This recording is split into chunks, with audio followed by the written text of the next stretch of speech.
Okay, good. Hello. Okay, so yeah, we're back in person. Let me remind you what we were doing last time.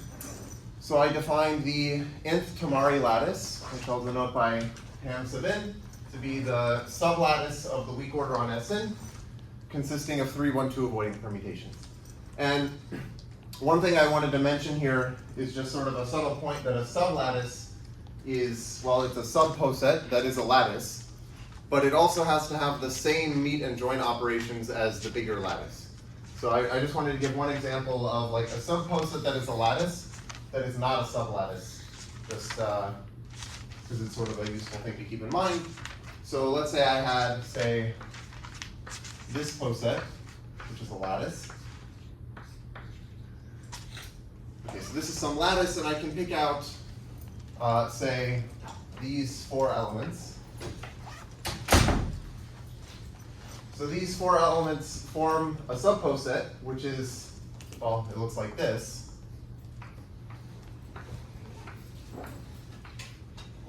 And that is a lattice. But this is not a sublattice because if I take the meet of these 2 elements in the whole in the full lattice, well, it's this thing, which is not in the subposet. So here, like in the sublattice, or sorry, in the subposet, the meet is this element down here. Okay, so this is like not a sublattice because the meet operation in the big lattice is not the same as the meet operation in the smaller lattice. Okay?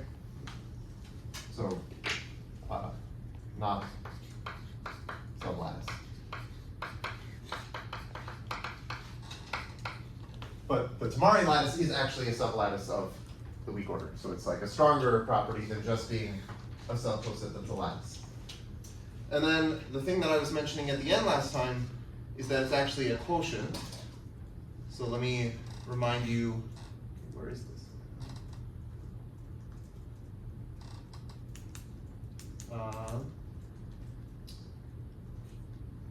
Okay, yes. So I'll just remind you what a quotient is. So if we have L and L prime are lattices, say L prime is a quotient, or a lattice quotient of L, if there's a surjective lattice homomorphism.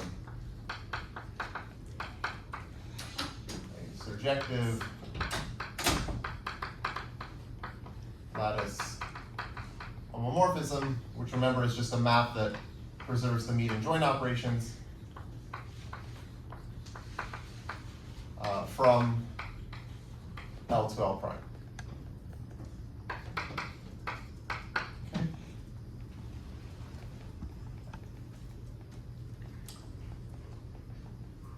So there's a theorem which I will say is due to Nathan Reading from 2006, but he, in the paper, actually attributes this to Bjorner and Wax. He says basically that all of the ingredients were already in their paper, they just didn't write it down explicitly. So if you want, you could say this is due to Bjorner and Wax. But this just says that, well, basically we're going to say the Tamari lattice is a quotient of the weak order. But let me say a little bit more. Well, okay, let me say it this way. What I'm going to write is due to Reading, and the part that's about the quotient is maybe due to Bjorner and Wax. Okay, so for every permutation W in the symmetric group Sn, the set where you look at all of the 3, 1, 2 avoiding permutations U, so U in tam in, that are less than or equal to W, this set has a maximum in the weak order, and we'll denote this by pi down of W. And the map pi down, which is some map from Sn to tam n, is a surjective lattice homomorphism.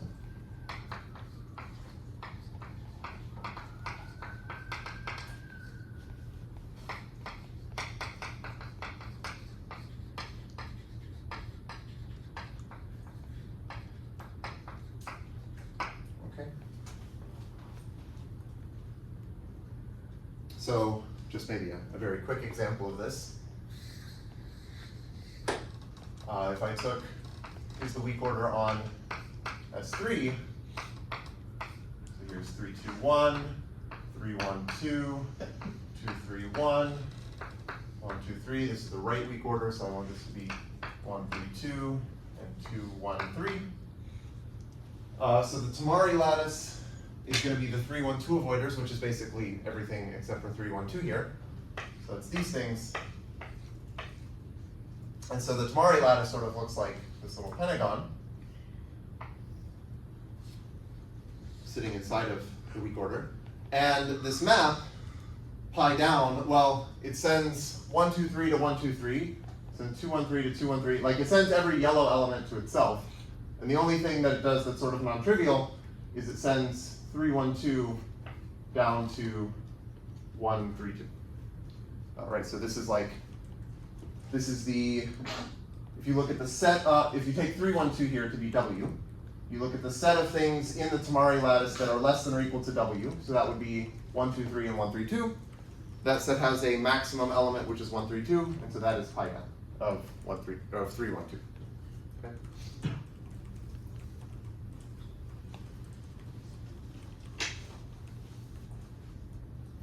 Okay. So I want to give another combinatorial way of thinking about the Tamari lattice using binary plane trees. So a binary plane tree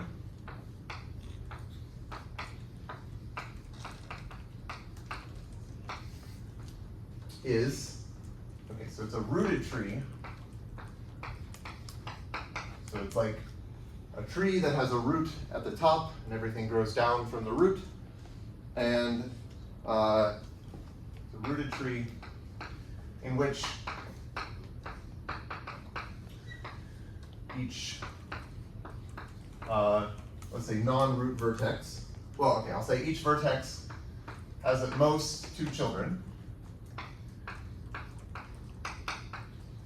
At most 2 children.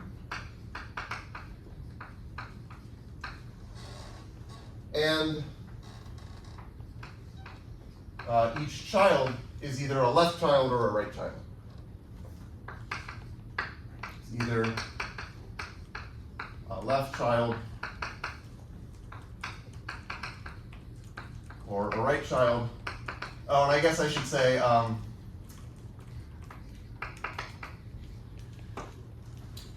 it can't have, like, a vertex cannot have 2 left children and it cannot have 2 right children. So it can have no children, in which case it's a leaf, or it could have a single left child or a single right child, or it could have 1 left child and 1 right child.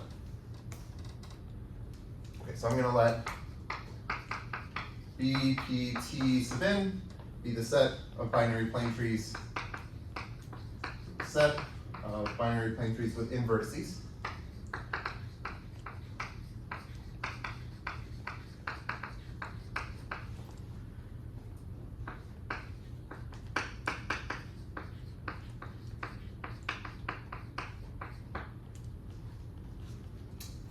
And there's a bijection between 3, 1, 2 avoiding permutations of size n and binary plane trees with invertices.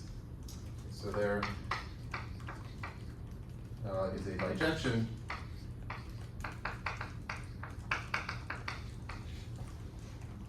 from tam sub n to bpt sub n. And I'll just say illustrated as follows. So I won't like spell out how to do the bijection in words, but I think the example should maybe make this clear. So let's say, maybe I can do it here. Let's say I take this permutation 1, 3, 2, 6, 7, 5, 4. So let me plot this. So that'll look like you have 1, 3, 2, 6, 7, 5, 4. So this is the plot of the permutation. And you can check by sort of staring at it that it's 3, 1, 2 avoiding, so you can't find 3 dots that have the same shape as the plot of 3, 1, 2. And what I'm going to do is sort of tilt my head and look at it this way and think of this as the root, and things are going to, the tree is going to grow down this way. And so what I'm going to do is, starting from here, I'm going to look at the rightmost thing that is higher than this point, and the rightmost thing that is lower than this point, which if I'm tilting my head, well, now it looks like, you know, the highest thing that is to the left and the highest thing to the right, so it's basically this thing and this thing, okay? So it's if I'm looking at it straight on, it's the rightmost thing that is higher than it and the rightmost thing that is lower than it. And then I just sort of repeat this for the stuff up here and the stuff down there, kind of recursively. So here I would say, okay, let me just do this one. This is now the root of some subtree up here. I say the rightmost thing that is above this is this one. And if I'm only looking up here, right, so when I look at, this is my root, but I'm sort of ignoring everything down here, there's nothing below this. So I don't have another edge going down that way. And then if I do this one, I'm only looking up here, and there's nothing above it, so I only have this one thing below it, so I do that. But then I also have to do the same thing down here, but sort of ignoring the stuff up here, and then I would say, okay, there's this above it, and that below it. Does that make sense? And then I sort of just tilt it, and this gives me this thing.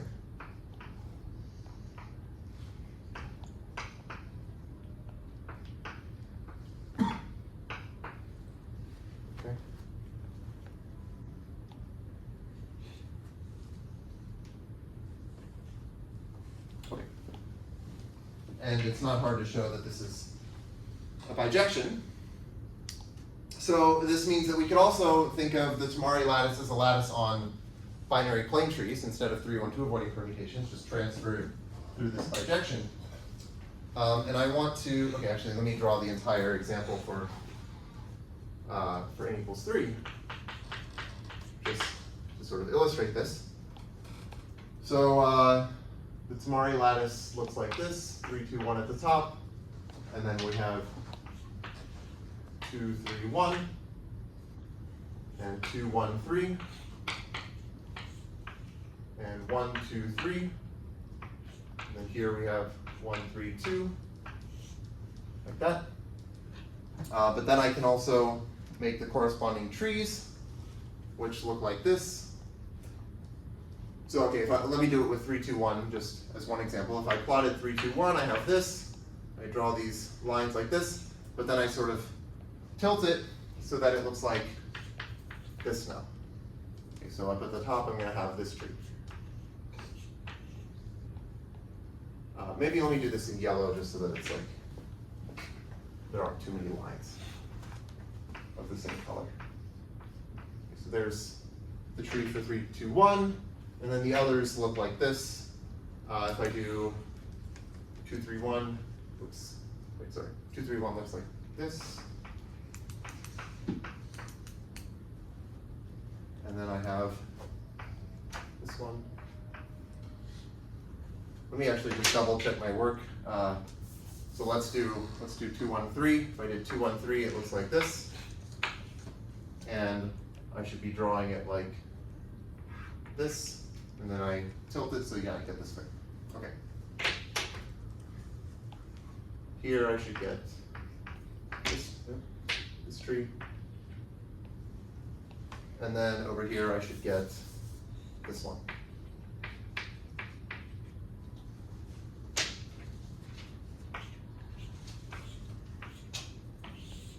Okay.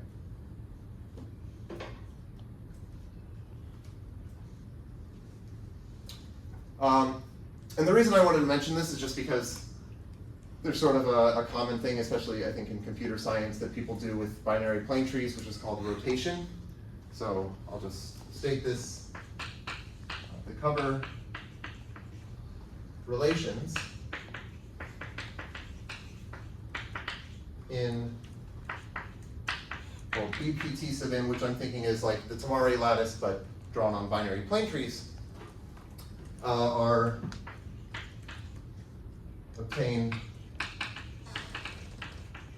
by what's called rotation.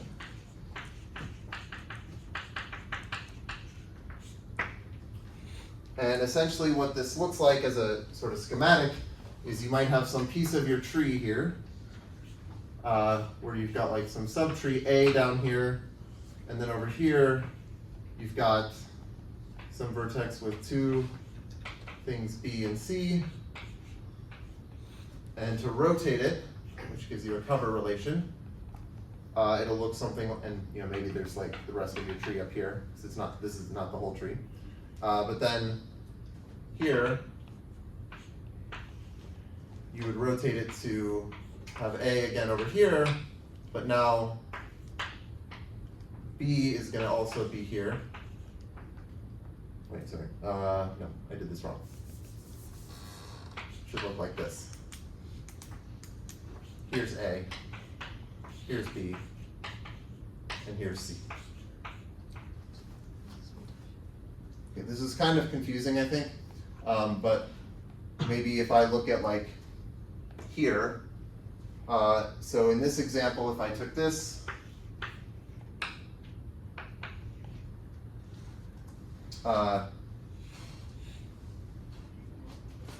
what is A? What are A, B, and C? I guess.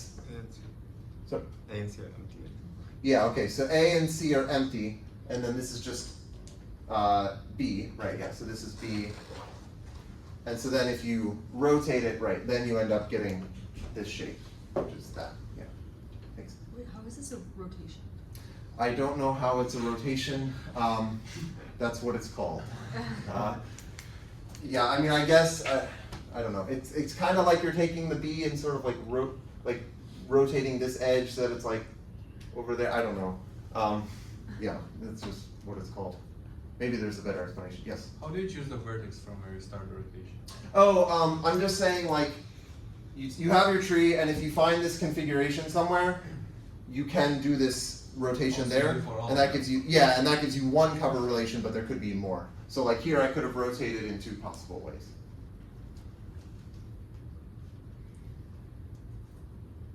Okay.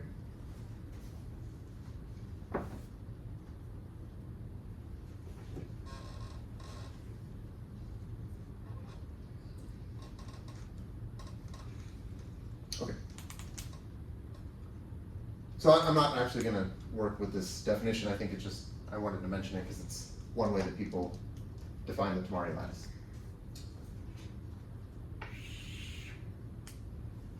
Okay. I want to mention one other way of thinking about the Tamari lattice. So let T be a rooted tree, poset,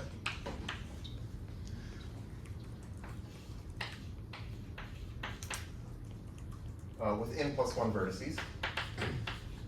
Wait, do I want n plus 1? Maybe I want n. Yes?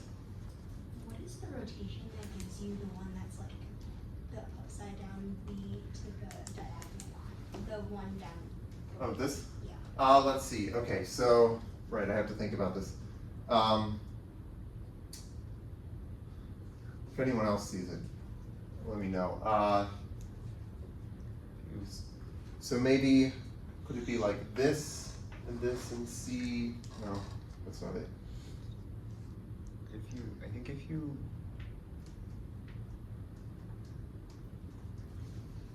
rotate from the top vertex, maybe. So rotate from here with this being, So then that's the vertex and this is C? Yeah. Yeah, yes, right. Yeah, so this is C. And then this picture becomes, and here you can think it's like, this is sort of B, but it's empty, and this is like, yeah, this picture, but that's empty. And so you rotate it and you get, now here's C, and then this thing went over there. Oh, I see. Okay, yeah, thank you. Okay.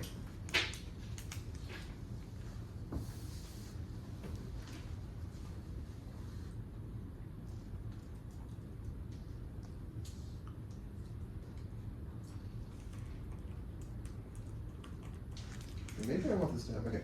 Let's let C be a rooted tree poset with, I'm gonna say n vertices. Okay, so let me define an ornament.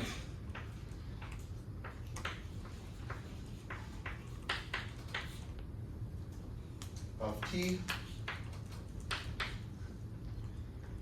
This is a connected subgraph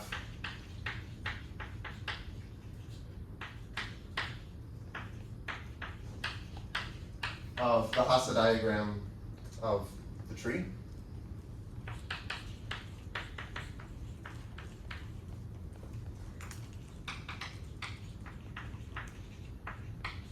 Oh, and I should say, like, this rooted tree is not the same as, like, over here. This could be something that's not like a binary tree. This could just be like something like, yeah, that kind of thing.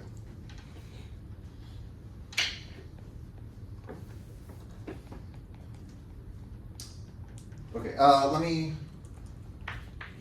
let's say orn of T is the set of ornaments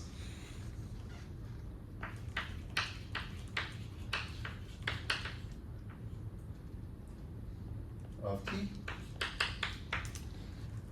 And then I'll define an ornamentation. Ornamentation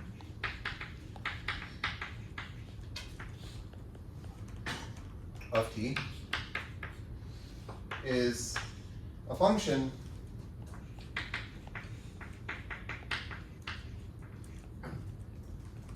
let's say delta from T to the set of ornaments of T, such that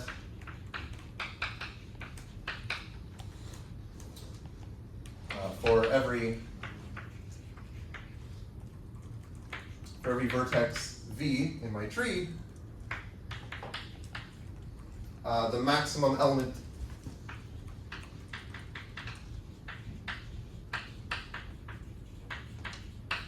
of delta of V is V. And I will let script O of T be the set of ornamentations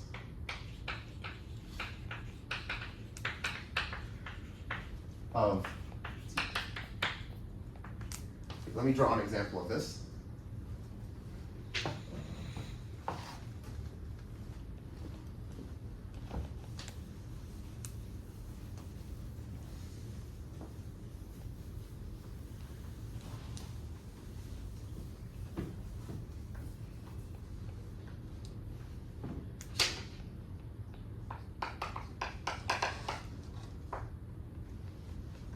Okay, so let's say my tree looks like this.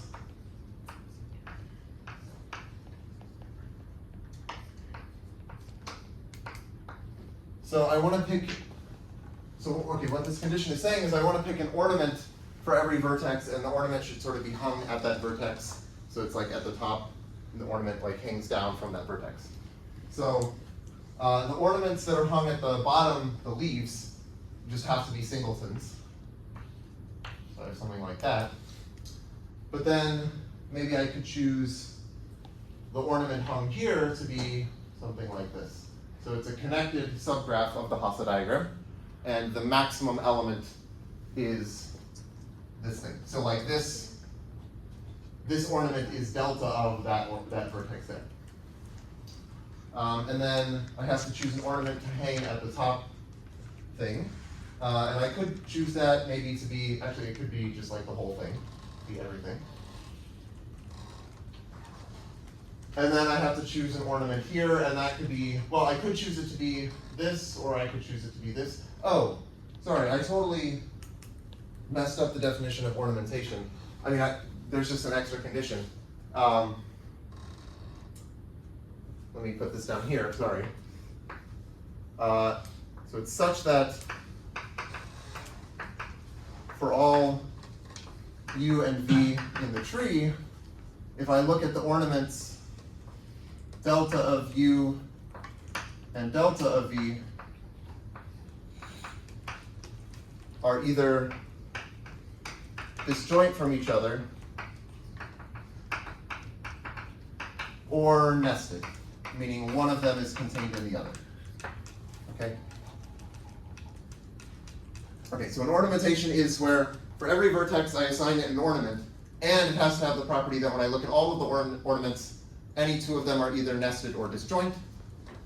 And this O of t is just the set of all of the ornamentations of t. So this is one ornamentation. So like for example, I would not be allowed to do this. If I had the same tree,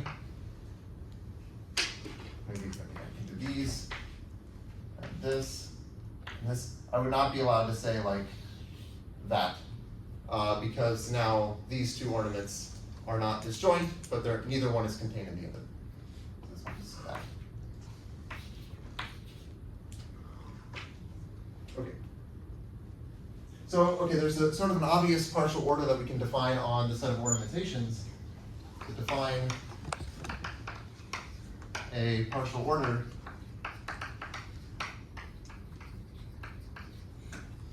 on O of t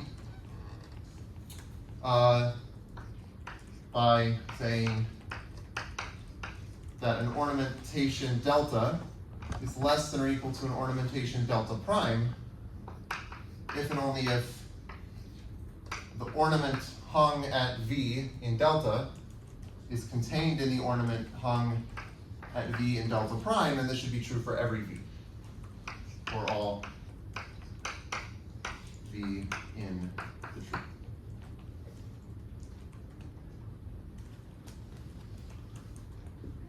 Let me draw an example of this poset, sort of a simple example.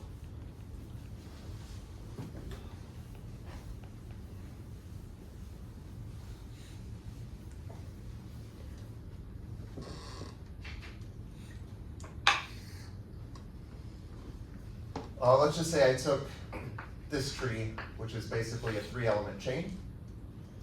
So one ornamentation that I could do here is where, okay, this leaf has to get the singleton ornament, but then this one could be like this, and then this one at the top could be everything.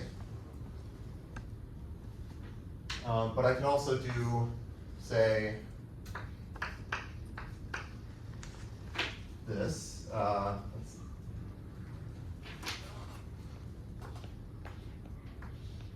Right, so this one is less than this one because, well, every ornament here is contained in the corresponding ornament there. And then I can also do this thing. Okay, maybe I'm running out of room. So I could do this.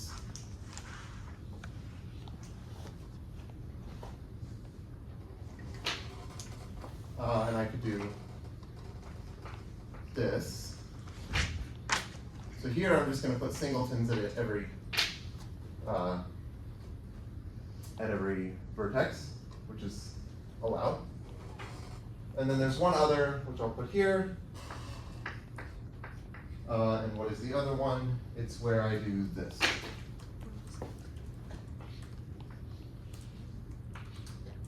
Okay. And that one is bigger than that and less than that. And this, you can see, is the Tamari lattice. So actually there's a theorem. So when, I'll just write it here. So when T is just an in-element chain,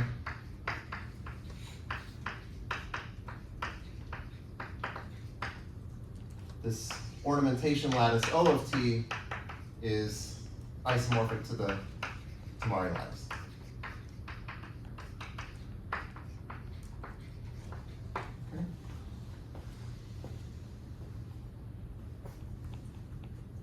Yes, Anna. Is it always true that like the maximal, like the biggest ornamentation in this poset will always be the set of order filters? Yep, yeah, or order ideas. Oh yeah. Yep. But yeah, exactly, right. So the bottom element is very clearly the one where you put singletons, and the maximum, there is a maximum element, and it's the one where, yeah, everything is just the order ideal generated by that vertex. Yep. So let me state a brief lemma that's very useful to keep in mind, and then we'll use this. Okay, so lemma.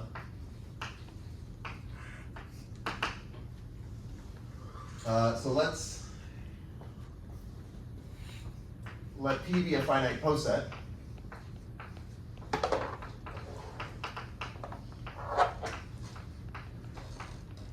With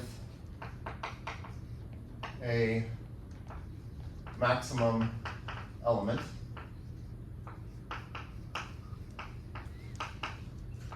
say 1/2, and a minimum element. Well, actually, we don't need to assume this. Just assume it has a maximum element. Then if you can take a meet of any two elements, so if any two elements have a meet, then actually this is a lattice. So if any two elements of P have a meet, I think I gave a name for this at some point, so this is called a meet semi-lattice when any two elements have a meet. Then P is actually a lattice. So if you have a meet semi-lattice that has a maximum element, then actually it has to be a lattice. So let me ask, okay, how should I prove this? Or what do I need to do? So I need to show that any two elements have a join. Right, so let x and y be in P. We just need to show that we can find a join. So what should their join be? Yes? Like take the meat of all the upper bounds. Yep, yeah, exactly.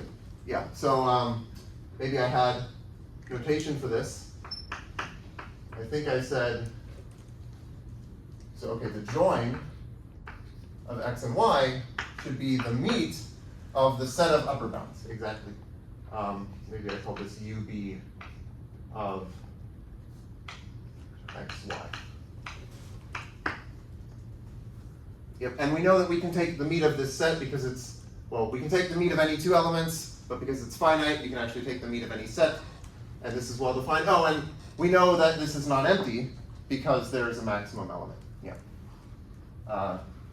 So yeah, maybe I should make a note, and that's sort of the important point of this hypothesis. This is not empty since it contains 1/2. Yep. Okay, so just sort of a useful lemma if you're trying to show something's a lattice. If you know that it has a maximum element, you only have to find meets.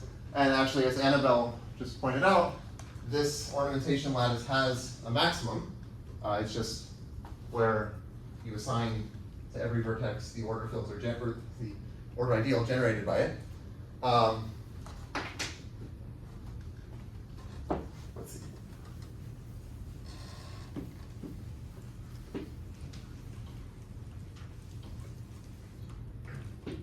So there's sort of a very basic corollary of this for these ornamentation lattices, so I'll just say let T be a rooted, say a finite rooted tree poset.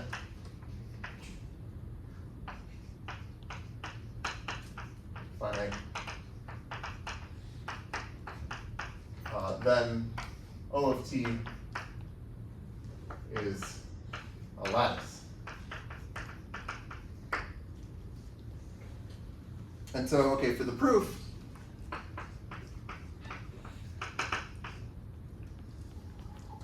well, first I'll show that there's a maximum. So I mean,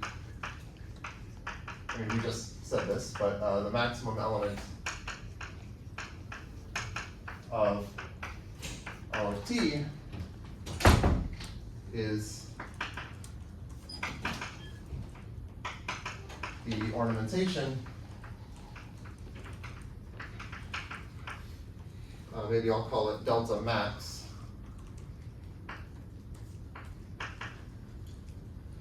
and it's defined by, well, delta max of any vertex V should be the order ideal generated by V. And I think at some point, yeah, I defined that at some point.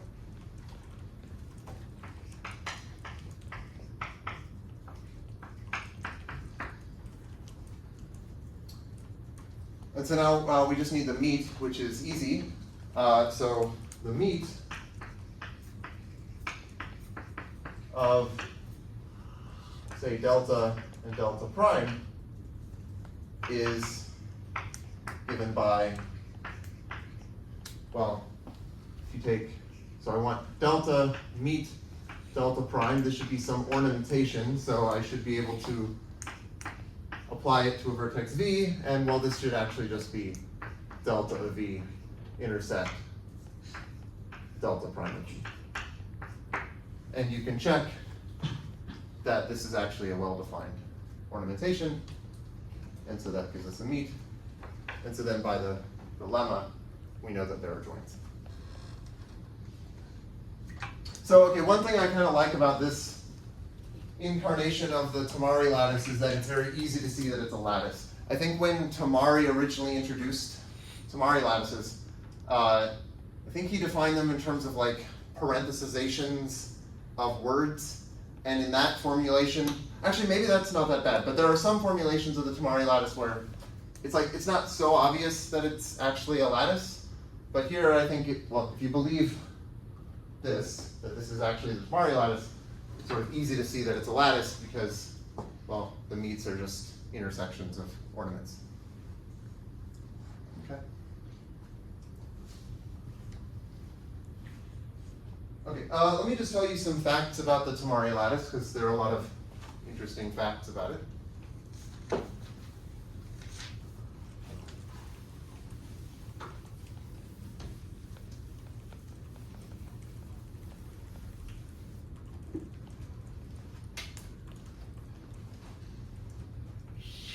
So here are facts about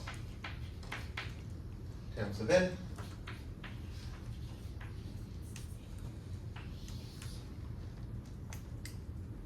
Okay, so first, you could look at the maximum length of a chain.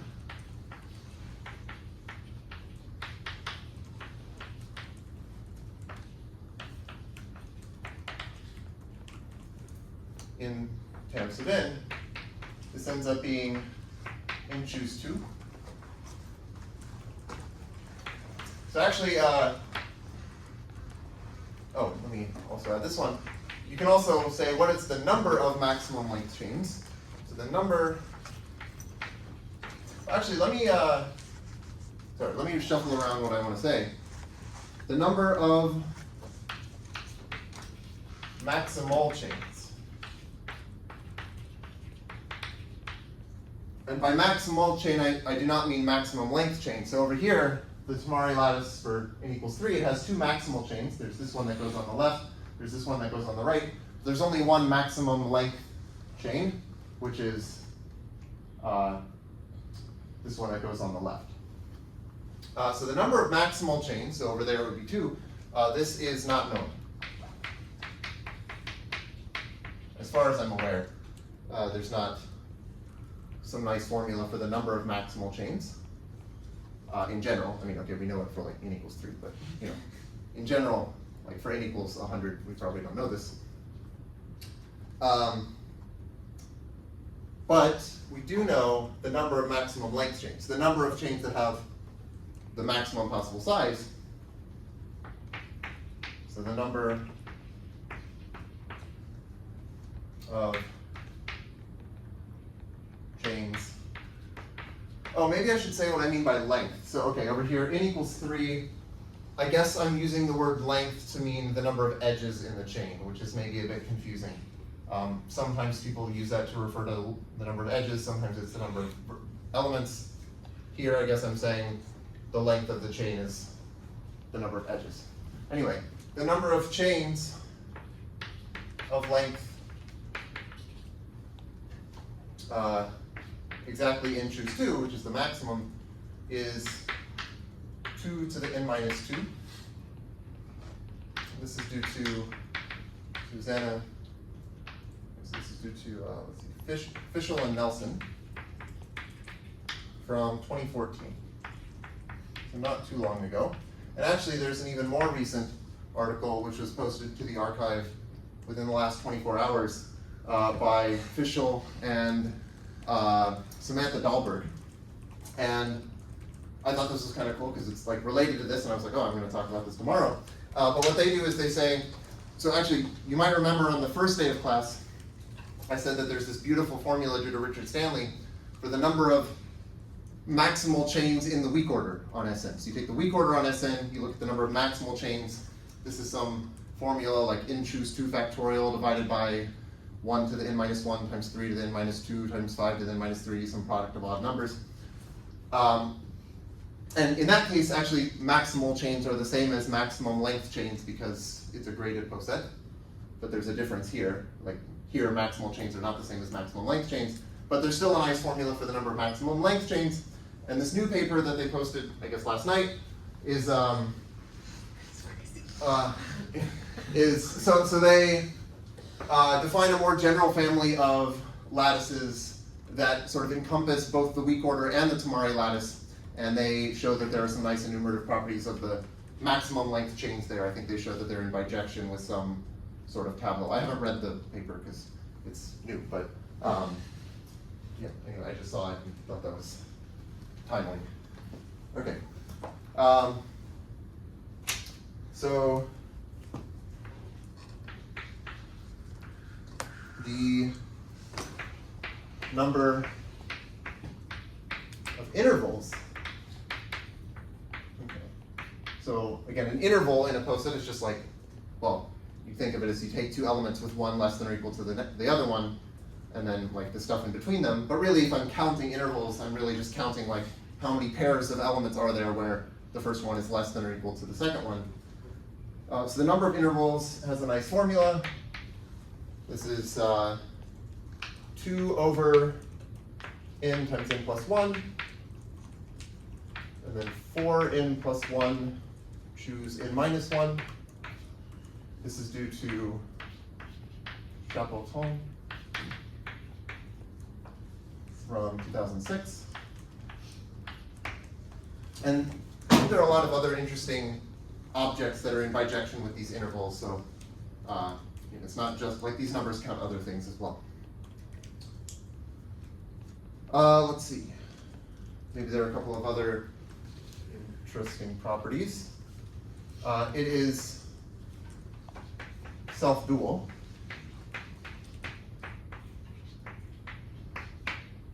So the self-duality is kind of easy to see from the binary plane tree picture, because whenever you have a binary plane tree, you can just kind of, or no, is it easy to see? No, maybe. Yes, yeah, you can just reflect it, sort of about a vertical axis, and that I think should give you the duality here.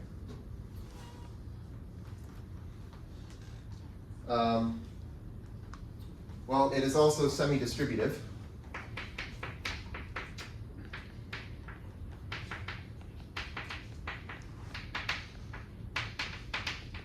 So, I guess this follows if you believe, first of all, this result that I said that the weak order on the symmetric group is semi-distributive.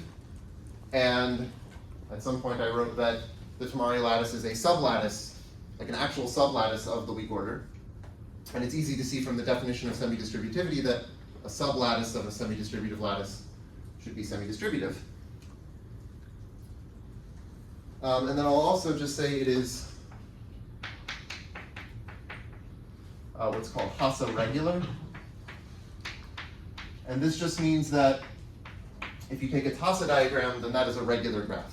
So the degree of the number of edges incident to any element, like in the Hassa diagram, is, well, it's actually in.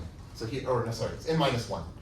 So here this is like n equals 3, and for every element there are 2 edges incident to it in the Hassa diagram.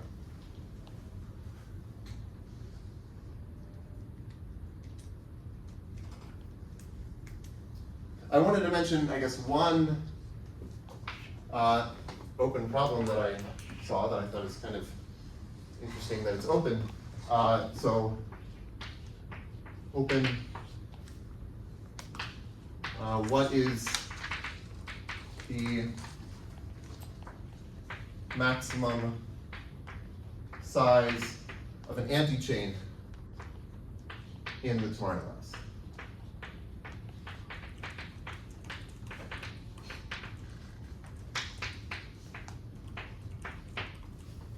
So you want to find like the biggest collection of elements such that any 2 of them are incomparable. Like over here, okay, it's easy, it's just there are 2, like you can pick these 2 elements, for example.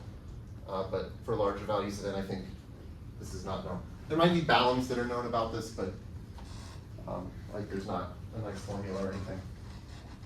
Or maybe like the exact asymptotics aren't really known either. Okay? Yes? What about the number of vertices?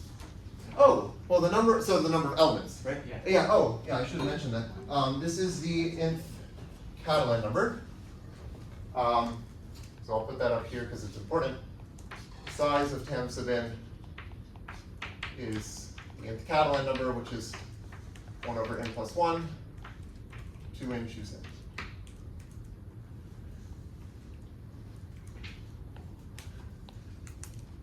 Wait, is that just the number of 2, 3, 1 avoiding permutations? Yep. Okay. Yeah. It's the number of, actually, like for any pattern of length 3, it's the number of permutations avoiding that pattern. So it's the number of 3, 1, 2 avoiding, etc.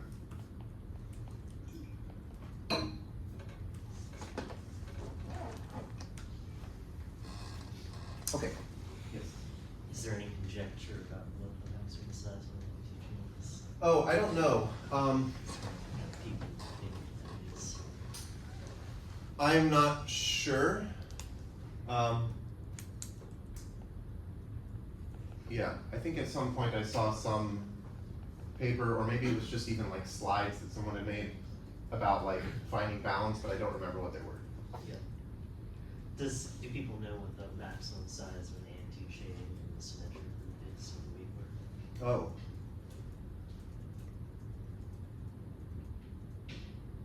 That might also not be known. Oh, okay. But I don't know that for like 100%.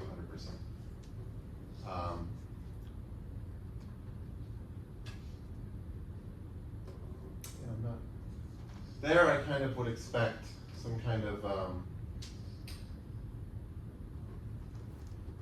like it's known for the Boolean lattice, that you have to take a middle row, right? Yeah.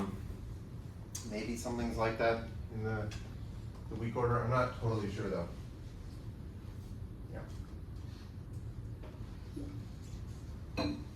Okay. Let's see.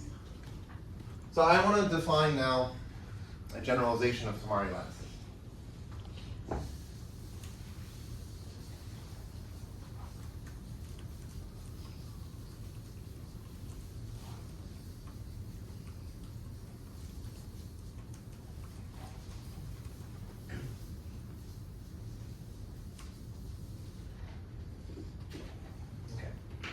So these are called Cambrian lattices.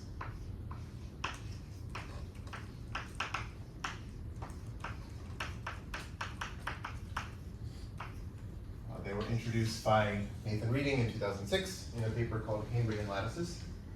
Okay, so first, I'm going to define what's called a Coxeter element of a Coxeter group. So we discussed Coxeter groups a couple lectures ago.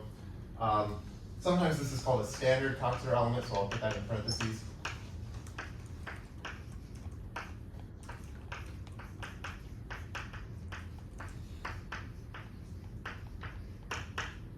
So a Coxeter element of a Coxeter group W. So the terminology is a little confusing because you might think a Coxeter element of a Coxeter group should just be like an element of the Coxeter group, but it's like a specific thing. And the word Coxeter is used way too much in this area, but it's like, yeah, everything is a Coxeter or something. But, okay, so a Coxeter element is an element of the form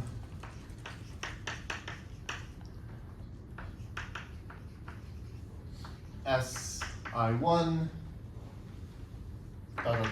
SIR. So it's some product where these are the simple reflections listed in some order.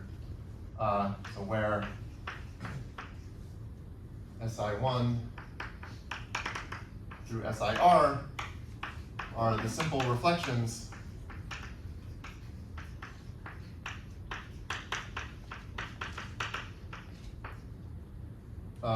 listed in some order, and each one is used exactly once. So each used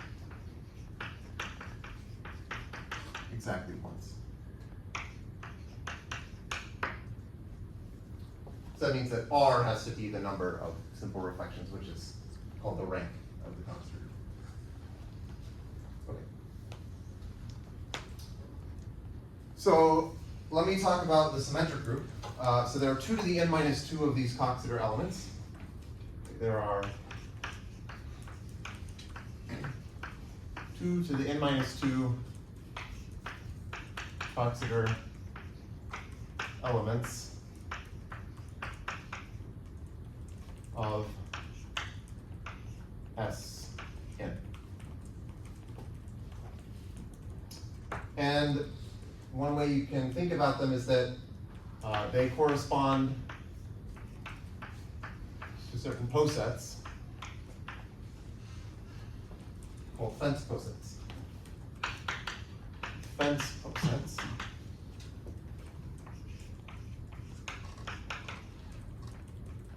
of size n minus 1. Okay, so what is a fence poset? A fence poset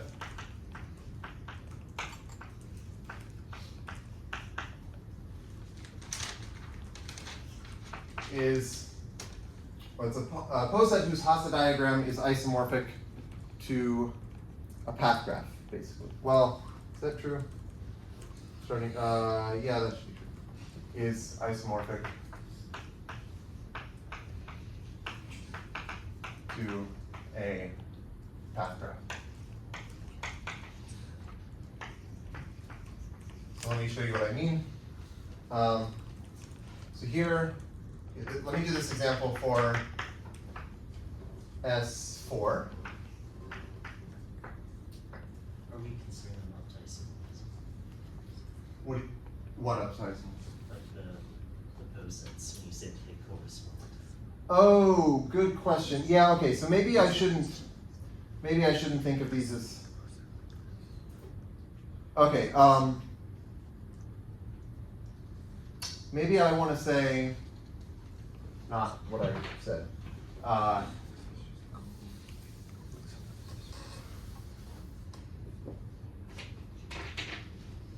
Yeah, how do I want to think of them as posets because I want to talk about linear extensions, but maybe I want to say, okay, fence posets with elements which are S1 through Sa minus 1, where for all I, for all 1 less than or equal to I less than or equal to n minus 2, either, okay, maybe this is going to be a little bit weird, but either Si is covered by Si plus 1, or Si plus 1 is covered by Si, and there are no other cover relations.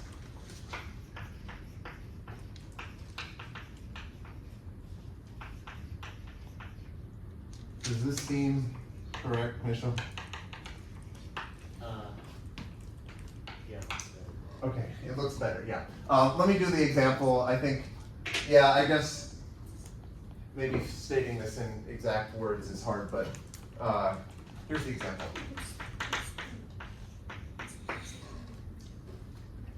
So here are the Coxeter elements. They are S1, S2, S3. There's S1, S3, S2, but this is actually the same thing as S3, S1, S2.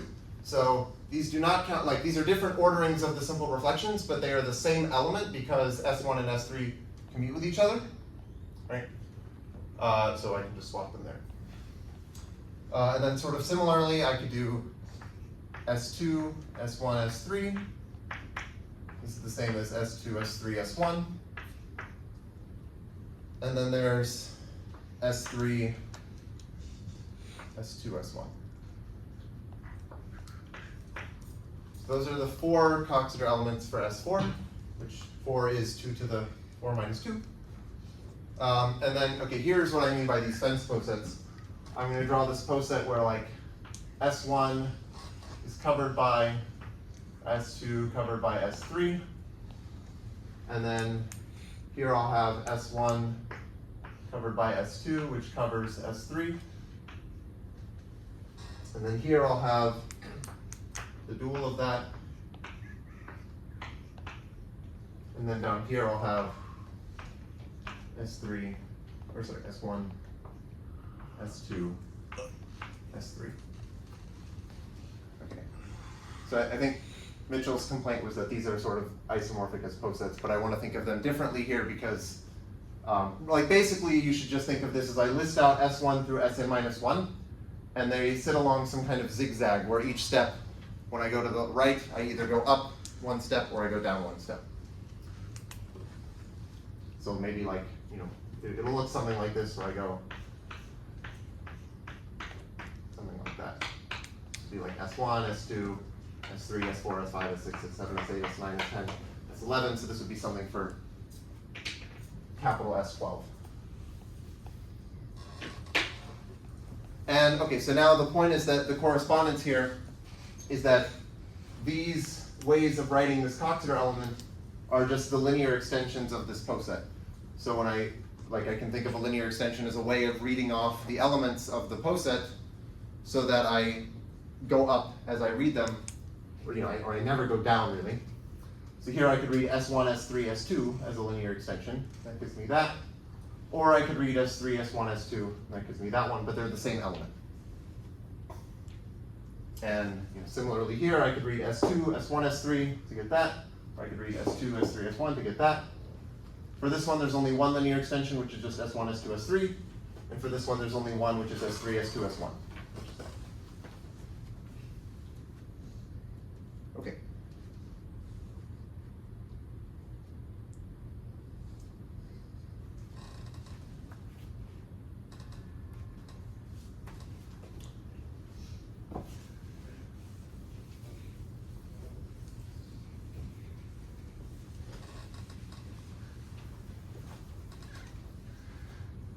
Okay, so I want to mostly focus on the case of the symmetric group.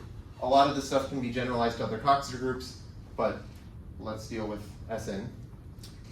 Okay, so let C be a Coxeter element of Sn.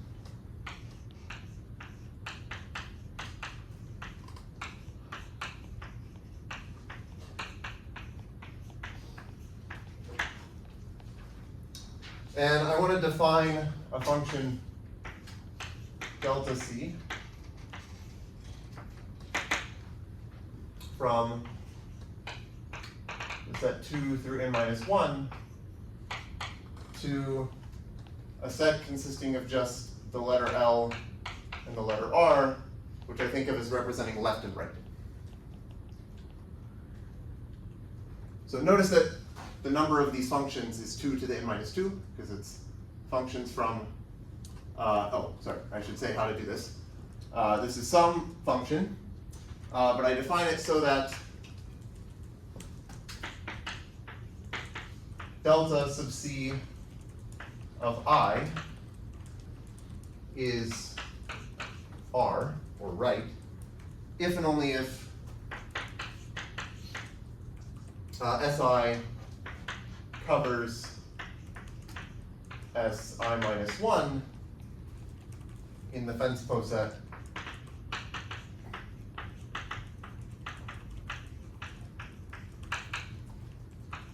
corresponding to C.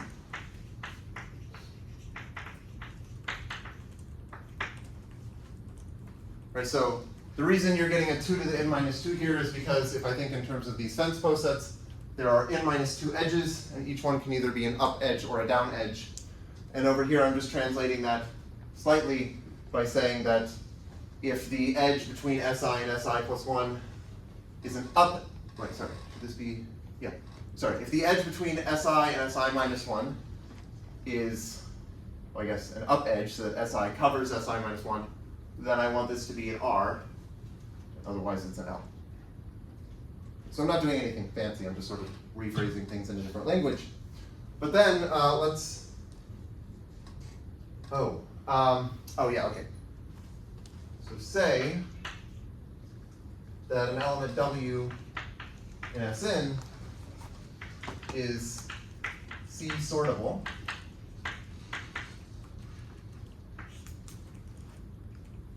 if every arc in the arc diagram of W, so this is something that I defined last time. If every arc in the arc diagram of W passes to the left of points in delta C inverse of L and passes, well, okay, I have to say something about this, to the right of points in delta C inverse of R. But okay, this needs to be sort of explained. Maybe I should do an example. Yeah, let me do a brief example. Because when I say passes to the left, what I really mean is doesn't pass to the right. And passes to the right really means doesn't pass to the left. So let's say I took, let's say I take n equals, I don't know, 7. And C is just this sort of standard Coxeter element, S1, S2, S3, S4, S5, S6. So in this example, my fence poset should look like this. Right, this is S1, S2, S3, S4, S5, S6. So according to my definition, everything should get mapped to R, because every Si covers Si minus 1. So, okay, so delta C of I is all R for everything. And what that means is that when I draw my arc diagram, so I have 7, 6, 5, 4, 3, 2, 1. Remember, an arc diagram is something that kind of looks like, I don't know, well, in general, it looks sort of something like this, where you have these arcs that kind of go around. But what I'm saying is that because of this condition that everything is an R, I want to say that every arc cannot pass to the left of a point. So this part here is bad. So really the arc diagrams that I want should look something like maybe this, and maybe like this or something. The point is you're not allowed to go to the left. You could also just think of this as like this arc is passing to the right of 5, but sort of like weakly to the right of 5, and it's like weakly to the right of 6.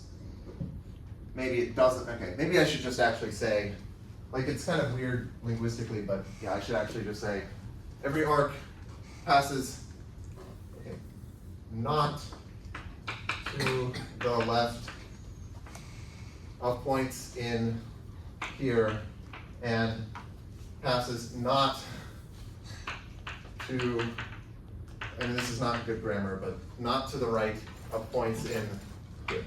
Okay, that's really maybe what I want to say. But like in this picture, okay, I'm just saying everything gets an R, so you can imagine there's like a little R sitting on all of these things, and I'm just saying if you're gonna pass by, if your arc is gonna pass by that point, it has to go on the right, it can't go on the left. But that's just like if we have this special Coxeter element where everything is given an R, but in general you can have mixtures of R's and L's, which could give you some more complicated condition.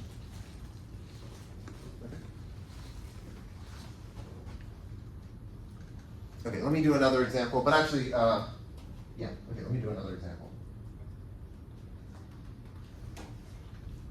Oh, and I should say, just so you know, this is called the linear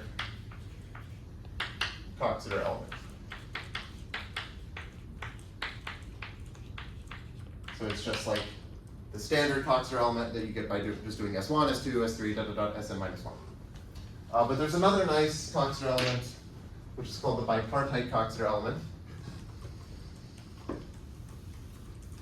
quick question. Yeah. Is there a reason why it's L and R and not up and down? Um, Well, the reason I wanted L and R is so that when I like to draw the arc diagrams like this, and I wanted a left and right. You could actually totally just fix that by probably drawing the arc diagrams sideways, and then you'd have a unit, a D, and maybe there are people who do that. It's just a matter of conventions, but yeah.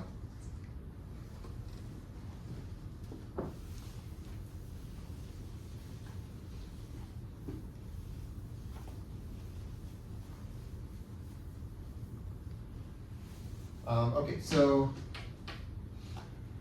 here's another example. The bipartite, I guess technically there are like two bipartite Coxeter elements, but I'll just call this the bipartite Coxeter element.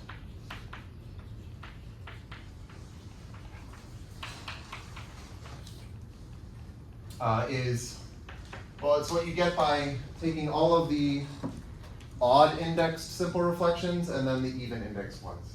So you do S1, S3, let's say S5, and then you do all the even ones, S2, S4, S6, and it doesn't matter actually the order that you write down the even or the odd indexed ones because they all commute with each other. And it doesn't matter the order that you write down the even index ones because they all commute with each other. The point is you just want all the even ones to happen before, the even ones should be after the odd index ones.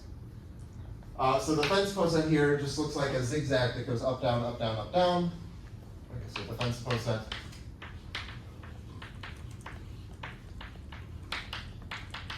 is something like this. Here's S1, S2, S3, S4, S5, S6, S7, and so on, until Sn minus 1. Okay, so in this case, if I look at this delta sub c, okay, so let's call this c. So delta sub c of I is just, well, it's R if I is even, and it's L if I is odd. Or did I? Yeah, I got that right. Yes.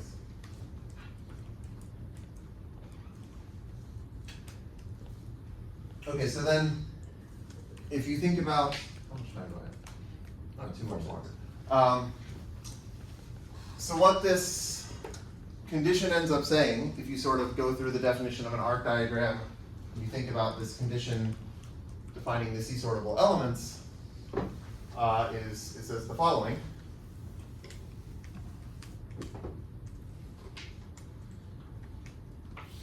So a permutation is C-sortable if and only if it does not contain any, so it's sort of weird. It does not contain any 3-1-2 pattern in which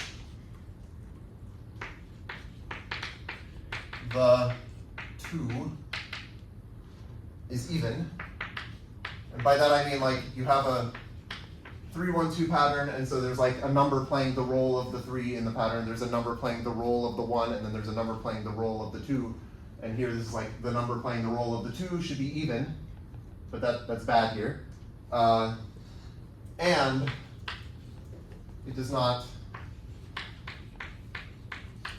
contain any 2-3-1 pattern in which the thing playing the role of the 2 in this pattern is odd. Okay, so it's kind of strange, but this is some set of permutations.